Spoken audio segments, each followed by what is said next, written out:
I have one question. When you talked about the compatibility of books, etc., I would like to know if you can talk to me about what kind of programs or applications there are in order to transform books from one format to the other, and also if those conversions are of good quality. Especially, you said that some readers can read certain formats and not others.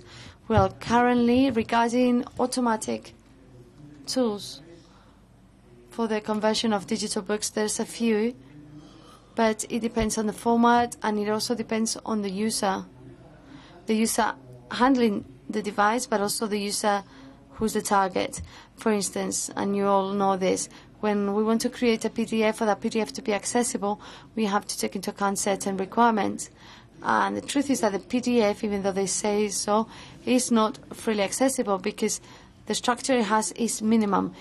In fact, the formats that have the best accessibility conditions are all based on XML. The best formats for accessibility are to EPUB and GACI.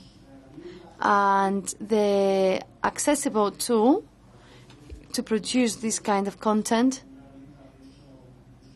is a free tool that is which is called Backplane, I think you said, and that is accessible through the website. If you go to www.gaci.org, you will find all the information on this tool, and it's highly recommendable. If there are any questions, if anyone would finally like to ask a question? Bien. That's good. Hola, buenas. Me llamo Matías Sánchez. Hi, my name is Matías Sánchez, and this kind of stories I really like. In fact, I studied for a master's degree.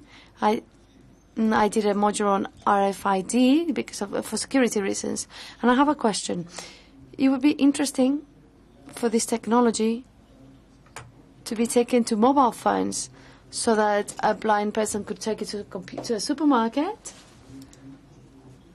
or a smaller device if it's not a mobile. Well, the RFIDs are everywhere. The cards, cards that we use to access buildings, etc. And there are also some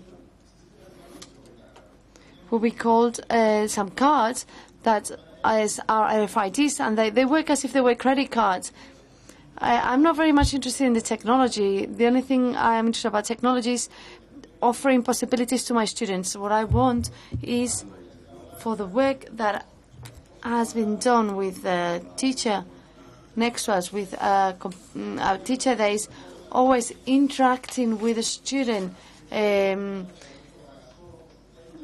bothering him sometimes, and also not letting him be independent. And now children can make mistakes, and children that do not know Braille yet, that have difficulty to access computers, they can use this resource to become more comfortable as people, to be more independent. Some of them are not readers but receivers of RFID that can be used to make payments. Any other questions? Elias? I'm really sorry. How do you use the RFID labels and how do you apply them to Braille learning? Well, this is all. What I showed you was all. There are some Braille materials, dominoes, etc. that we use to teach Braille. There are some labels, the stickers with relief.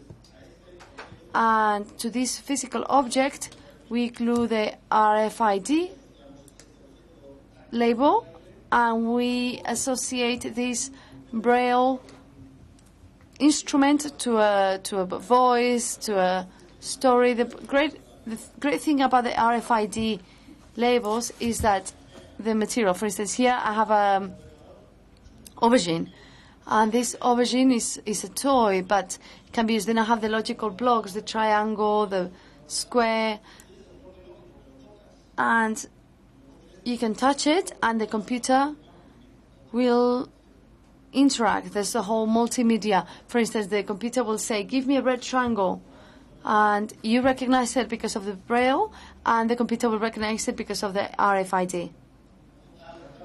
I do recognize red, but yeah, well, maybe not the color, but you know what I mean. I wanted to ask, regarding the labels, have you used free software? I don't know what the cost of the labels is. Can anyone buy it? Or, well, is it affordable? Well, the software that we've used is a program that is free because it's on the internet. It's called Toca Toca. We can use other things, but we use the Toca Toca program, which means touch, as I said before, and you touch one thing and it reads what it is. In order to make it work, you need a reader. There are several issues here. There are some that are very cheap, 20 or 30, and then you need the labels. The sticker labels are, they say they cost cents, but that's not true. They cost about €1. The cheapest ones are the cards that are 50 cents, but most of them are €1.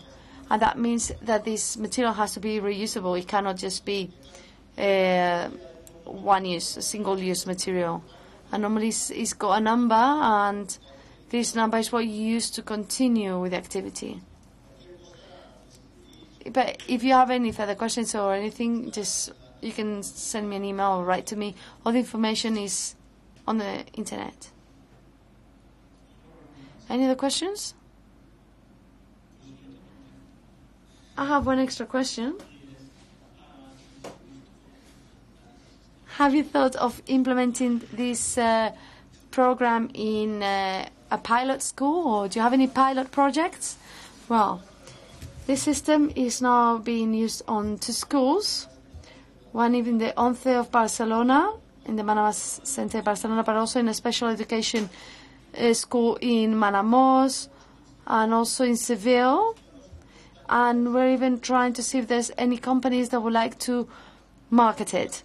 Because the 2 problems that we have, or the main problems that we have, is that these projects need great involvement by the teachers. The teachers have a lot of goodwill, but they also have their limitations. And any help that we can give them so that they don't have to go and get the chips from this place, or all these difficulties prevent projects from going forward. Of course, information is free, the software is free, the project is free.